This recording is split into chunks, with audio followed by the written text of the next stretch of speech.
Cette semaine, à l'Assemblée parlementaire du Conseil de l'Europe, la sauvegarde des droits des femmes a été le fil rouge de nos travaux au sein de la Commission sur l'égalité et la non-discrimination.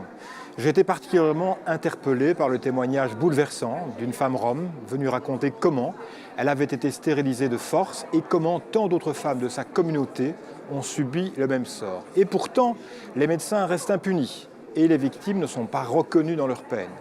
Elles sont muselées par des procédures injustes qui limitent leur droit à réclamer un dédommagement. Ce témoignage vient nous éclairer dans la préparation d'un rapport important sur les violences gynécologiques et obstétricales. Ces violences sont celles que les femmes subissent lors d'examens chez le gynécologue. Cela peut être des remarques déplacées, des gestes inappropriés ou par exemple un manque du respect du corps de la patiente. Cela peut aller aussi jusqu'à des attouchements ou des violences sexuelles. Les violences obstétricales, ce sont celles qui sont subies par la femme qui accouche. Il s'agit par exemple d'une césarienne faite sans l'accord de la patiente, en dehors de cas d'urgence, par pure facilité, mais aussi d'avortements forcés, réalisés parfois pour des questions ethniques ou eugéniques.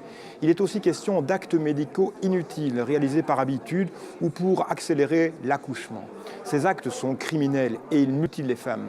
Au Sénat, j'ai interrogé en février la ministre de Bloch sur la situation de ces violences obstétricales en Belgique. J'attends toujours sa réponse.